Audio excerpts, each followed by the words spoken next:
बिस्मिल्लाहिर्रहमानिर्रहीम अल्हम्दुलिल्लाहि रब्बिल आलमीन अस्सलातु वस्सलामु अलैका या रसूलल्लाह व अला आलिका व अस्हाबिका या हबीबल्लाह।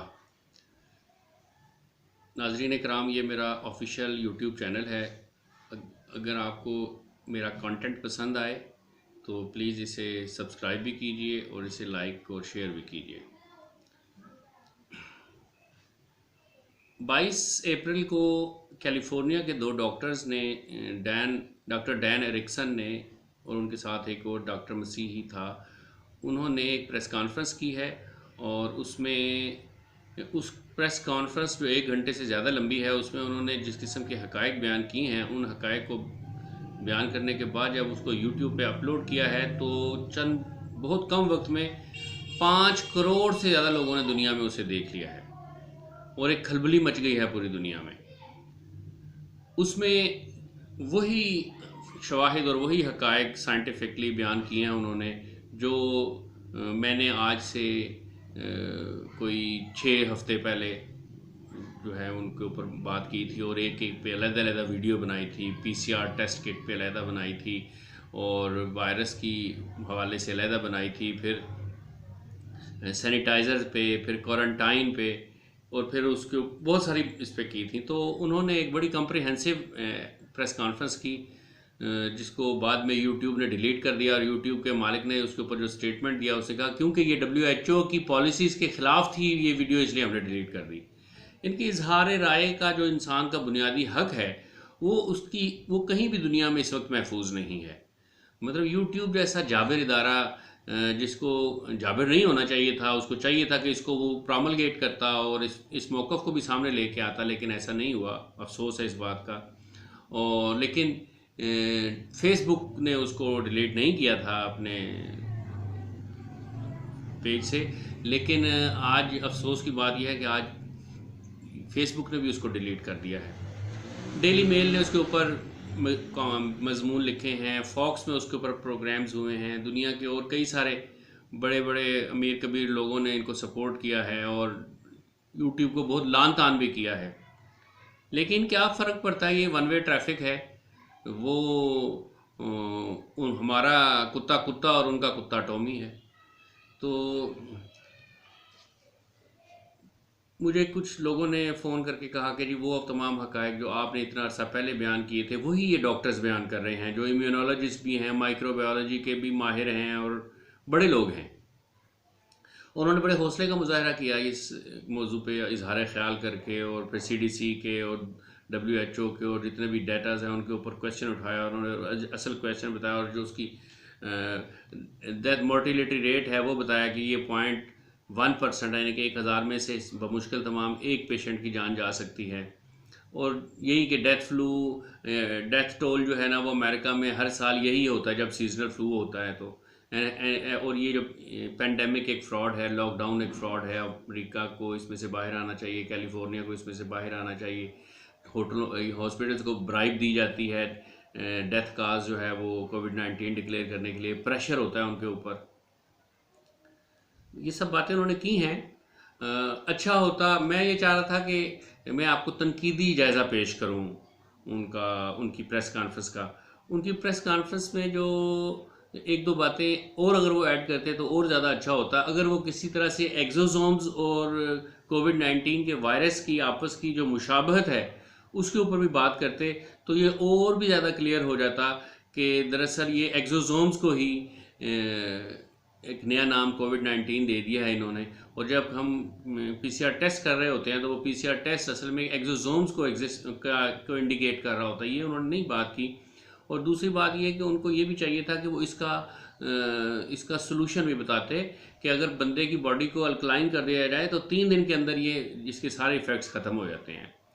तो लेकिन वो ये बात उन्होंने नहीं की, हालांकि ये उनके मनसब के मुताबिक था कि वो बड़े फाजिल हैं इस शोबे के, लेकिन वो ये बात कर नहीं सके। मेरी बात तकी उस्मानी साहब को भी अच्छी नहीं लगी, मेरी बात और भी कई सारे मजहबी और सियासी रहनुमाओं को अच्छी नहीं लगी। कि उसकी वजह यह है कि वो पाकिस्तान में एक रिमोट एरिया में बैठ के कोई बंदा ये बात कर रहा है तो उसकी भला कैसे वर्थ हो सकती है और उसको भला कैसे फ्लैश कर सकता है मीडिया। अगर मैं भी कैलिफोर्निया में होता और वहाँ पे बैठ के ये और मेरे साथ मेरी ये सारे क्रीडेंशियल्स मेरे भी लगे हुए होते जो क्रीडेंशियल्स उनके हैं, तो सारे मेरी बात भी गौर से सुनते। मेरी भी वीडियो 5 करोड़ जब लोग देख लेते तो उसके बाद उसको भी यूट्यूब डिलीट कर देता। तो गुजारिश ये है कि इस बात में कोई शक गुंजाइश बाकी नहीं रह गया कि ये पेंडेमिक जो है वो एक फ्रॉड है। पेंडेमिक का लफ्ज़ ही फ्रॉड है, ये डिक्शनरी में होना ही नहीं चाहिए, क्योंकि पेंडेमिक नाम की कोई बीमारी या कोई इस किस्म की फ़िज़ा दुनिया में, कायनात में अल्लाह सुब्हानहू तआला ने दुनिया को ऐसा बनाया ही नहीं है क्लाइमेटिकली और जियोग्राफिकली कि इकोलॉजी के भी पॉइंट ऑफ व्यू से कि वहाँ पे कोई पेंडेमिक एग्जिस्ट कर सके। तो होना तो ये चाहिए। मैं अभी आपको इसका जो क्या कहना चाहिए, वो एक लिंक होता है वो भी शेयर नहीं कर सकता डिस्क्रिप्शन में कि आप वहाँ पे जाके उस वीडियो को देख लें, आप नहीं दे सकेंगे। आप नेट पे जो है फॉक्स ने इसके ऊपर इंटरव्यू किए हैं, फॉक्स टीवी ने इसके ऊपर, इसके अलावा क्या कहते हैं इसको, डेली मेल ने इसके ऊपर बड़ी तफसीली मज़ामीन लिखे हैं, वो आप देख लें तो उसमें आपको तकरीबन सारा कंटेंट मिल जाएगा इनकी प्रेस कॉन्फ्रेंस का। तो एक बात समझ जाइए कि लॉकडाउन दरअसल एक पूरी दुनिया के इंसानों के बुनियादी हकूक़ को तलफ़ करने का दूसरा नाम है। और उन्होंने एक बड़ी खूबसूरत बात की है, उन्होंने कहा कि अगर आप इंसानी बुनियादी हकूक़ के मेमोरेंडम के ऊपर जो है डांस करना शुरू कर दें तो आपके पास कोई जवाज़ तो होना चाहिए कि आप बिल्कुल सही काम कर रहे हैं, और बहुत सही तरीन जवाज़ होना चाहिए उस मोहतरम और काबिल इज़्ज़त डॉक्यूमेंट के ऊपर नाचने का। तो वो तो है नहीं। और डीप स्टेट और शैतान के पुजारी और अश्कनाज़ी ज्यूज़ और ये सब जो कुछ भी इल्यूमिनाटीज़ ये जो सब कुछ कर रहे हैं, तो ये तो अब इतना भी ये इनके लिए आसान नहीं है कि ये सब कुछ कर गुजरें।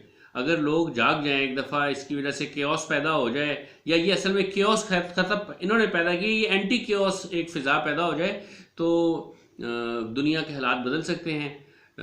मैं अपील करता हूँ अमेरिका के अवाम से कि वो बाहर आएँ, वो सवाल करें WHO से, WHO के सामने खड़े होके जो है वो मुजाहरा करें, वो और ना डरें वो फीमा से, फीमा कुछ भी नहीं करेगी, फीमा और RFID चिप्स से भी नहीं डरें, ये चिप्स भी आपको नहीं लगेंगी। आप हौसले का मुजाहरा करें, आपने वैसे भी मर जाना है तो फिर आप किसी जंग में, किसी फ्रीडम फाइटिंग में आपने अपनी जान को पेश करें। और ताकि अगर आज आप लोग जिस दुनिया से चले भी जाएं तो उसकी वजह से कम से कम आपकी औलादों को तहफ़्फ़ुज़ नसीब हो। तो मैं शुक्रगुज़ार भी हूँ। मुझे कोई नंबर नहीं लेने हैं, कोई पॉइंट स्कोरिंग नहीं करनी है। मुझे ये पहले से मालूम था कि मेरी वीडियोस को उसका वो इफ़ेक्ट नहीं आएगा जो इफ़ेक्ट आना चाहिए। और यकीनन अगर यही सारी बातें तकी उस्मानी साहब को कोई बड़े बैंकर करता, स्टेट बैंक का गवर्नर करता, तो यकीनन वो बात सुनते। और लेकिन ज़ाहिर है एक आम सा सूफ़ी और बेकस और बेबस सा बंदा जब आपके सामने साइंटिफिक रिसर्च पेश करेगा तो वो तो वैसे ही गले में अटक जाती है, नीचे नहीं उतरती है। तो मैं बात पेश करता हूँ डॉक्टर डैन एरिक्सन को कि जिन्होंने ये प्रेस कॉन्फ्रेंस की। 5 करोड़ लोगों ने उनका मौक़िफ़ देखा। उनका मौक़िफ़ भी वही मौक़िफ़ है जो मेरा है। अगर मेरे नहीं उनकी ज़बान से ये बात इंसानों तक पहुँची तो मुझे इस बात की भी खुशी है।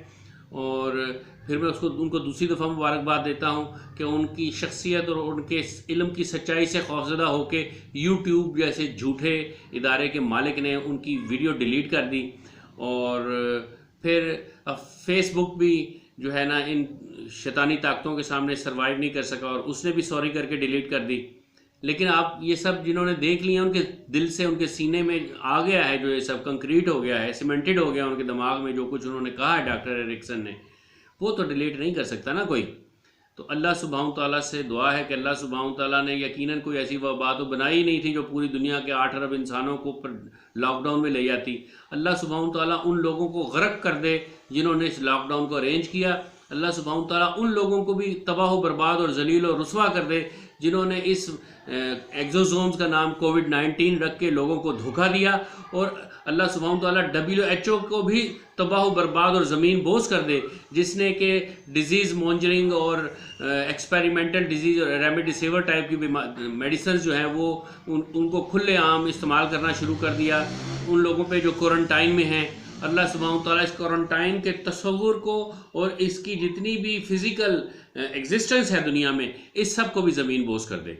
ज़ाहिर है बद्दुआ ही दे सकता हूँ और हौसला बढ़ा सकता हूँ, क्योंकि हुकूमतों के अंदर तो ऐसा दमखम नहीं है कि वो WHO के ख़िलाफ़, CDC के ख़िलाफ़ और अशकनाज़ी ज्यूज़ के ख़िलाफ़ और इल्यूमिनाटीज़ के ख़िलाफ़ खड़े हो जाएं और अब एक मौक़िफ़ इख्तियार करें, या मीडिया के सामने खड़े हो जाएं और एक मौक़िफ़ इख्तियार करें और मीडिया को नकेल डालने की कोशिश करें।